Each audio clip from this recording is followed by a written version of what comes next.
afternoon, madam. My card. Gertrude, Central 6437. Wrong card. Here we are.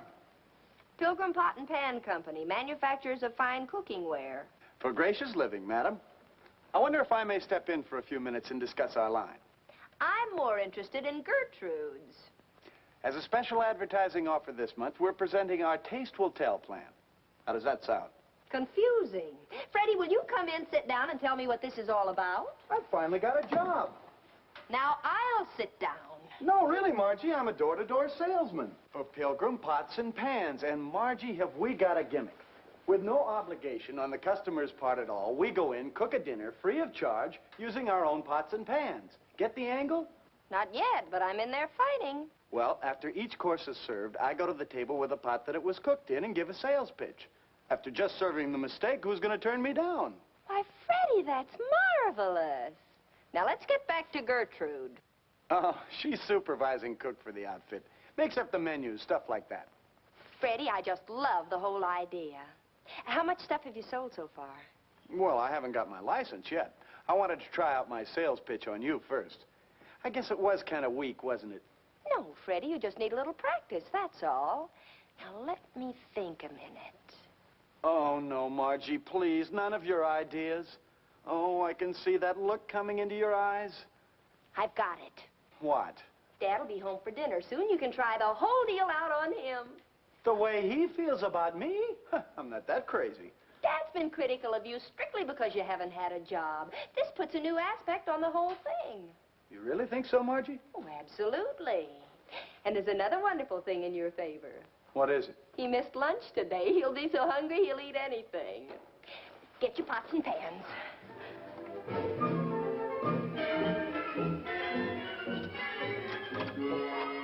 Margie, I'm home.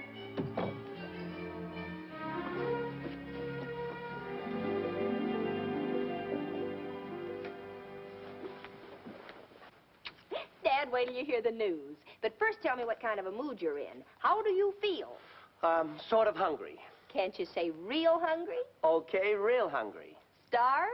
Famished. Now, what's the good news? Freddie's here. I've lost my appetite. Dad, that's unkind. Especially when you haven't heard what Freddie's going to do. Oh, Margie, don't tell me it's really happened. He's finally taken my advice. He's leaving town? He's cooking our dinner. What? And you're going to eat it. That is, if you want to help him find a job. You said you'd do anything to help him get work, remember? Yes, but I didn't say I'd go as far as suicide. Where's he now? He's out in the kitchen toiling over a hot stove. Dad, will you wait?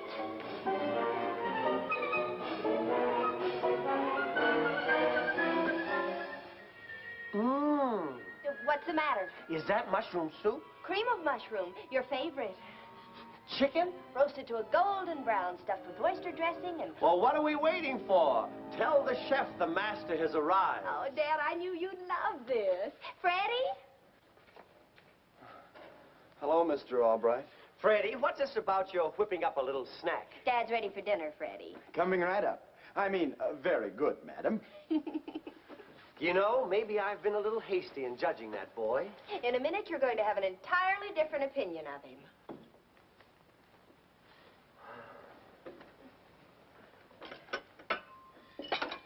Get a whiff of that soup. Freddie, how do you do it? You go ahead and start eating, Margie. It's your father I have to sell. Sell? Mr. Albright, in affording you the pleasure of your first meal served in Pilgrim's hydroplated soup tureen, I draw to your attention the pungent aroma and distinctive garden-like flavor of the soup, captured by the seal-in process of Pilgrim cooking. Say, what is this? Sales talk. All right, I'm sold. Let's have the soup. In creating this new process, the Pilgrim people originated hydroplating, a finish which eliminates sweating or the formation of water globules on the metal, thus preserving the taste buds of the food prepared in the utensil. Note the delicious aroma of each vegetable, the exciting scent of each dainty spice used in its seasoning. I'm drooling. Give me that label. But I haven't finished yet. I said give it to me. You clumsy knucklehead. Gosh, I'm sorry, Mr. Albright. Oh, bring in the next course, Freddie. I'll take care of this.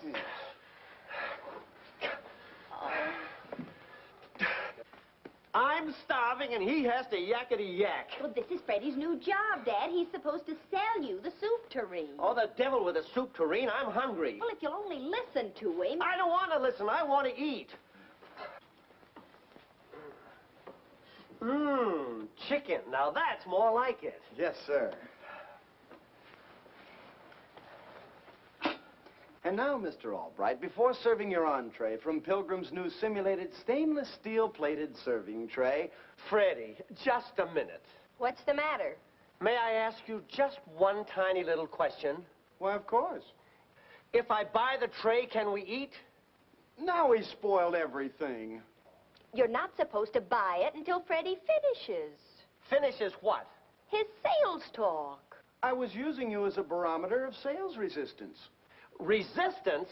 I'm so weak from hunger you could knock me over with a piece of wet lettuce. You may as well serve the chicken, Freddie.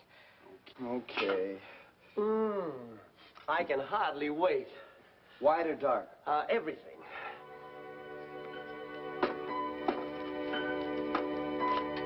Oh, you stupid, clumsy knucklehead. Gee, I'm sorry. Now wait, Dad, where are you going? Down to the drugstore to get a hamburger.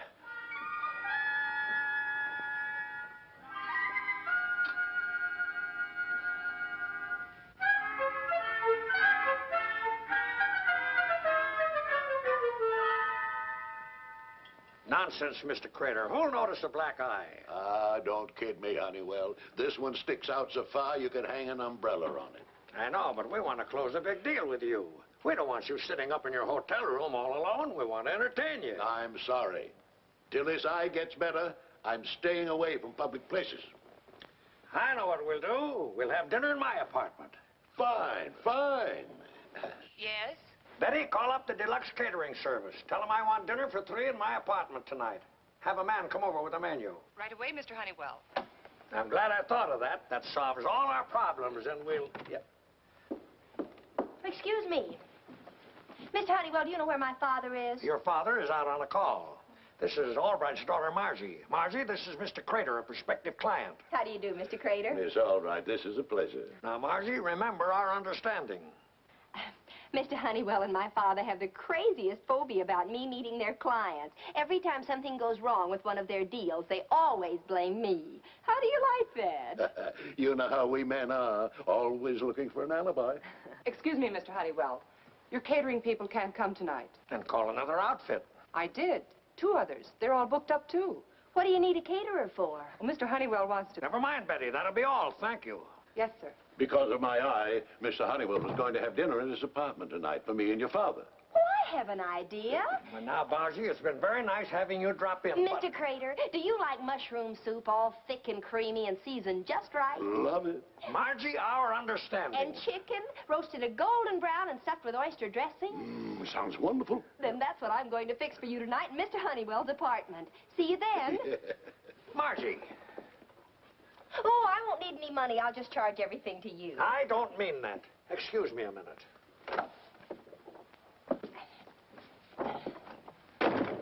Your father's going to be furious with you, Margie, and me too, for letting you talk me into this. Well, then don't tell him. Let him find out when he gets there. All right, but remember, no monkey business. Now, there's a silly thought you dragged in from left field.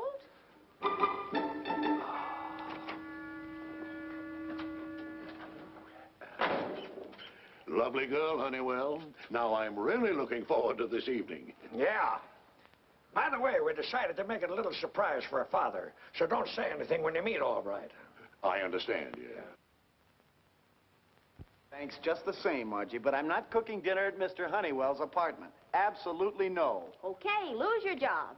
You know what the Pilgrim man told you this morning? Either you make a sale by tomorrow night or turn in your samples. But, Margie, Mr. Honeywell hates me almost as much as your father does. But this is different, Freddie. You're doing him a favor. Besides, think of all the stuff you'll sell. Mr. Honeywell's loaded, and so is Mr. Crater. Yeah. This could be my big break. Now you're talking. Freddie, we'll make this the perfect dinner. I just thought of something. Gertrude. Huh? You know, your company's cooking expert. On a big deal like this, maybe you could get her over there to help us. Hey, that's an idea. I'll call her right away.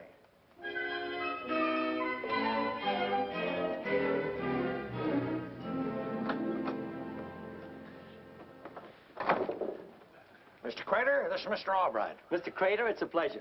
Thank you. I hope you'll excuse the appearance of my eye. Mr. Crater had a little run-in with his competition a couple of days ago. Oh? I'm with BB Cookingware. I guess it's only natural that the merchandising tricks of the Pilgrim outfit burn me up. Pilgrim outfit? He got roped into one of those free dinners they give. I shot my mouth off, not knowing that Gertrude, the company cook, was in the kitchen. She came out and socked me right in the eye. I know just what you mean. I could have socked one of their salesmen myself the other night. Say, that reminds me, I better phone Margie and tell her that I'm dining at your place tonight. Margie already knows. That is, well, she dropped in and I told her you wouldn't be home tonight. Good. Well, shall we get started? Thank you.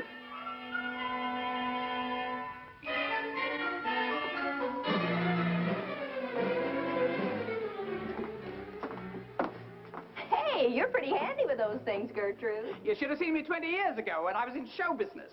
Gosh, what did you do on the stage, Gertrude? Juggle? Are you kidding? I used to box. Here they are. Is everything all ready, Gertrude? Well, it will be as soon as you get them seated. Swell.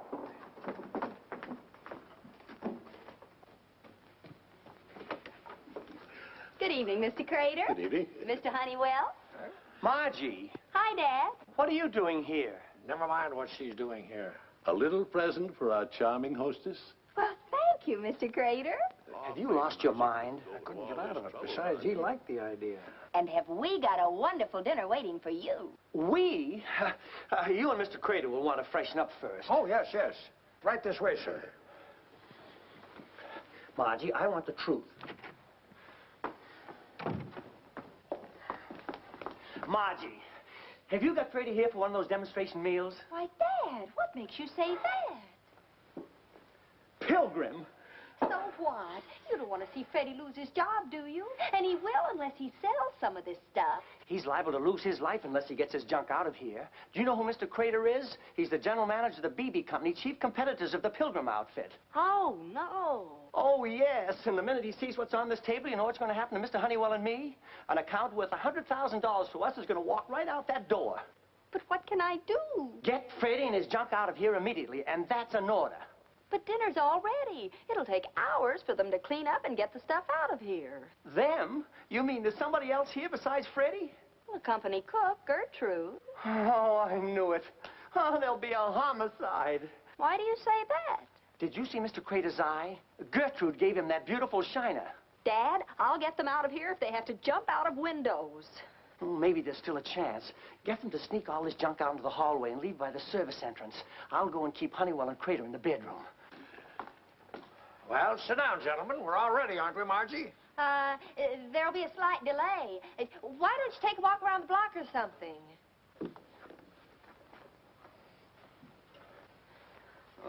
Hello, Mr. Honeywell. Freddie, what are you doing here? Ladies and gentlemen, in affording you the pleasure of your first course served from Pilgrim's... Pilgrims! Honeywell, what is this? Your idea of humor? Why, I know nothing about this, I swear. All right, you're responsible for this. Well, Mr. Honeywell, I give you my word, Well, don't just stand there. Get out. Yes, sir.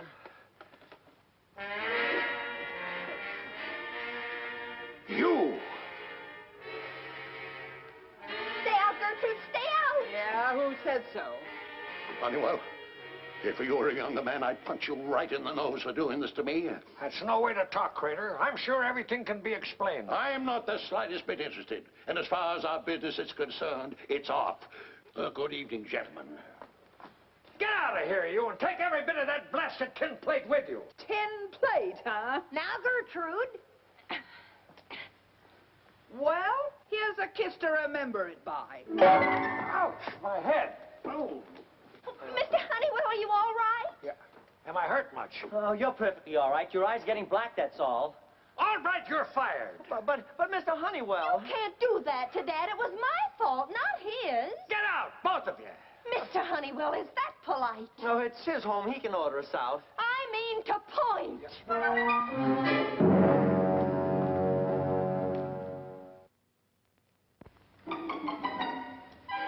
Poor Dad. Yeah, looks like your father's really fired this time. And it's all my fault. Freddie, I've got to do something. Well, the way I figure it, it's all Mr. Crater's fault for being so one-way about things. Freddie, you just gave me the answer. Oh, Margie, there's that look again. Why can't I keep my big mouth shut? Yeah. I wonder how Mr. Crater would feel if he got fired. I knew it. Here comes trouble. Maybe it'd make him a little more charitable toward others. Margie, I beg you, let bad enough alone. Maybe the shock, the humiliation would soften him up. Then I could get him to go to Mr. Honeywell and intercede for Dad. You make the wildest things sound so reasonable. I'll call the local BB office and find out who's president of the company. And then, Freddie, can you borrow a Western Union cap from someone? Margie, this time I mean it. I'm not getting mixed up in another one of your wild ideas. Now, Freddie. I mean it, Margie. Really?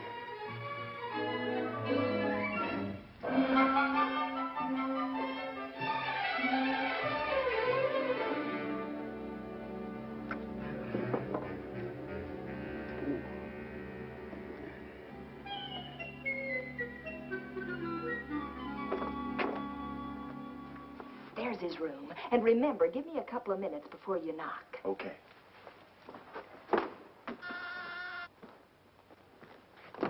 Yep. Well, May I see you for a few minutes, Mr. Crater? I'm sorry, but I've... It's terribly important, otherwise I wouldn't bother you. Oh, very well. Come in. Won't you sit down? Thank you. I can only stay a minute. I'm afraid to leave my father alone too long. He's ill? Well, not exactly sick, but after all, my father is along in years, and... It so happens that your father's age is the same as mine. Oh, I don't mean he's really old. I mean, well, losing something you've worked 22 years for can hit you pretty hard up here. Really, Miss Albright, I don't know why you bother me with all this. I didn't discharge your father. Mr. Honeywell did. Well, I thought maybe if you call Mr. Honeywell up... I'll do nothing of the sort. I wouldn't extend George Honeywell the courtesy of addressing him. But my poor father... Oh, come now, Miss Albright. Your father's a well-preserved man. He'll get by. You think so? Absolutely. What's a job nowadays? Why, they're 10 cents a dozen. Look at your help wanted columns, fatter than a telephone book. Excuse me. Telegram, sir. Oh, thank you. Here, boy. Thank you, sir. All right.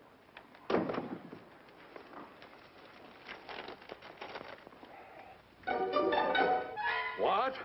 Something wrong, Mr. Crater? It can't be true. After I've given them the best 19 years of my life. Who? My firm, the BB Cooking Ware Company. Without a word of warning, they fire me. Oh, no. I'm an old man. What'll I do? Well, I get another job. Oh, come now, Mr. Crater. You're a well-preserved man. You'll get by.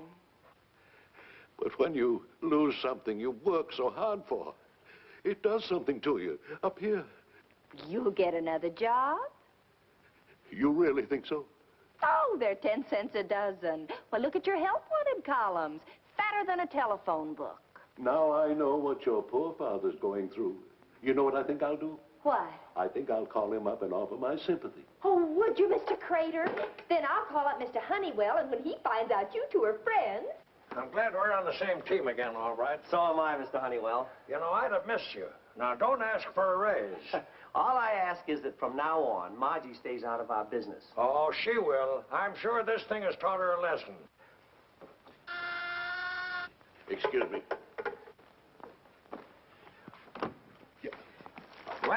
Well. Crater, my friend, Albright and I thought we'd drop in with offerings of peace. Honeywell, I don't like you. Margie, what are you doing here? Now, don't get excited, Dad. I can explain everything. All right. You have my deepest sympathy. I know what it means to be the victim of a heartless employer. Now, just a minute. All I can say, old man, is buck up. Chin up. Oh, Mr. Crater, I appreciate your sympathies, but Margie, something tells me that you better stay right here. Yes, Dad. Always remember I'm your friend. Oh, Mr. Crater, that's the best thing you've said. Now we can go ahead with our deal.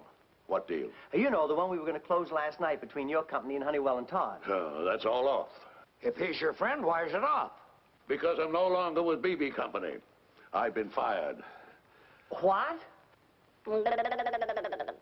Yes, I haven't got the authority to even dot an I on the contract. Well, this is a fine how do you do. Hello? Yes? Buffalo? Yes, Mr. Beebe, this is Crater. I just got your wire. You didn't send me a wire. Well, I just received one signed by you saying I was fired. I'm not? Well, thank you, Mr. Beebe. I feel the same toward you. Yes, sir. I'm leaving tonight, and I'll see you on Monday. Goodbye, sir. Another one of your practical jokes, eh, Honeywell? What are you talking about? That phony wire I received saying I was fired. Did you send it? Margie, come back here. Yes, Dad. Did you send Mr. Crater a fake telegram? Dad, I did it for your sake. That girl's a juvenile delinquent. And that Pilgrim stuff last night. That was for my sake, too, I suppose. No, that was for Freddie's. You mean to say that she was responsible for last night, too? Well, I was only trying to help everybody. To what, a hospital? Mr. Crater, you said about enough to my daughter. That's all right, Dad. I'm so mad I could fight every man in this room. Now, look here. I've had enough of this. I'll give you all just 10 seconds to get out of here. Now, just a second, Crater. There's no reason why you and I can't be friends. Honeywell, I wouldn't touch you with a 12-foot pole. And that's giving you 2 feet the best of it. All right, consider that insult your dismissal notice. Well, I hope you're satisfied. Thanks to you, I've lost my job twice in 2 days. And I hope you're satisfied, letting your childish fear of a competitor cause all this fuss and put my father out of work. I beg your pardon. When you got that wire, you knew how it felt to lose your job. You wrung your hands and moaned and groaned all over the place. Now, see here, miss. And then when you wanted to offer sympathy to my father, I thought you had some feeling. But you fooled me. You're nothing but a big stuffed shirt with a BB colander for a heart. Oh, Dad. Hello? Miss Albright, it's for you. Hello? I just made my first sale, Margie. Yeah, down here in the lobby. I got to talking to a fella, and he bought a pot. Well, that's swell, Freddie. Not so good here. It just didn't work out. Bye. Wait. Albright, I guess I have acted a little silly. Let's forget all this nonsense, huh? Do you mean it? I mean it. Any man with a daughter like yours deserves a break. I don't know how to take that. It's a compliment, believe me. And Albright, since you're no longer working for Honeywell, I'll make a deal with you.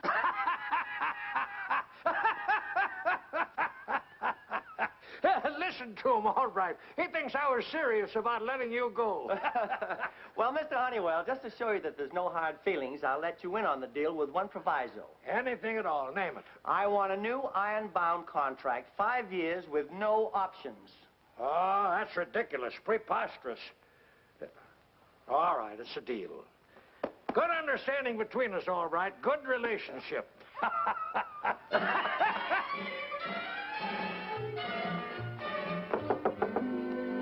Freddie. Margie, would you come down and bail me out? What happened? I sold a pot without a license to a policeman.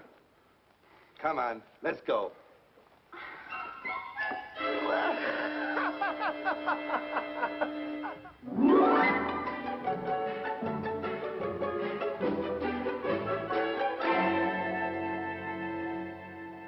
All right, so everything just happened to work out okay. You'll have to admit I cooked up a wonderful new deal for you.